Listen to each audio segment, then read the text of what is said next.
You don't need expensive products for skin prep to make your makeup look expensive. So, here's how I do it.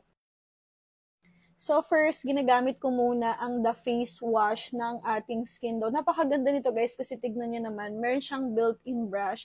And ang mga ingredients nga pala nito, fermented microalgae which is anti-aging, antioxidant. Meron rin siyang glycerin, nakaka-moisturize talaga to ng ating skin. Ayan, meron na rin siyang galactomyces, ayan, na-nourish, na papasmooth niya yung balat natin, anti-fine lines, anti-wrinkles na rin, at meron siyang ceramide and collagen peptide. So, napakaganda nitong The Face Wash ng Skin Dough kasi guys, alam nyo, after nyo talagang gamitin, ramdam nyo talaga yung smooth, yung fresh, yung lambot at glow talaga ng balat natin.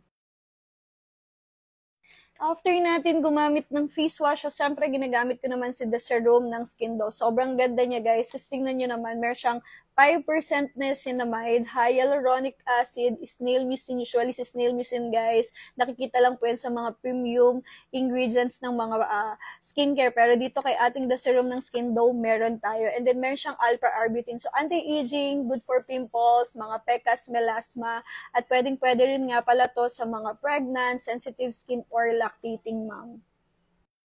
And syempre, after kong gumamit ng serum, eto yung ginagamit ko guys. Kasi para na ako talaga dito, naka makeup base or foundation, ang the sunscreen ng Skin Dough. Meron na nga pala itong SPF 50, PA+++. So yung ginamit kong shade is light tinted guys. Guys, sinan nyo, sobrang hydrating nitong sunscreen na to. Sobrang ganda.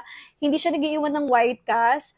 I think perfect talaga to, lalo na kung ikaw nagme-makeup talaga kasi pwede mo na siyang gawing as your makeup base. Meron na rin tong snail mucin, so nakaka-moisturize talaga ng skin. Nagpo-promote siya ng collagen production. And then meron siyang bakuchiol which is natural alternative yun ng retinol. Kaya safe talaga sa mga pregnant at lactating mom. And meron din siyang centella. O diba, sobrang ganda talaga ng mga ingredients nitong the sunscreen. Kaya tignan yung magiging outcome. Sobrang ganda talaga. Anti-aging na rin nga pala tong the sunscreen nila. Kaya kung ako sa inyo, itry nyo na talaga.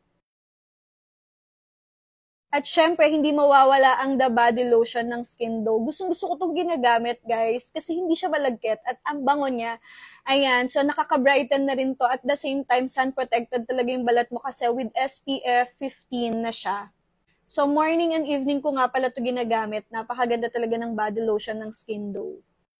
O, diba? Ang ganda ng lapat ng makeup nyo kapag alam nyo yung skincare na ginagamit nyo is nakakapagpa-healthy at nakakapagbigay ng glow sa balat nyo. Kaya kung ako sa inyo, itry nyo na ang napakagandang skincare ng Skin Dough.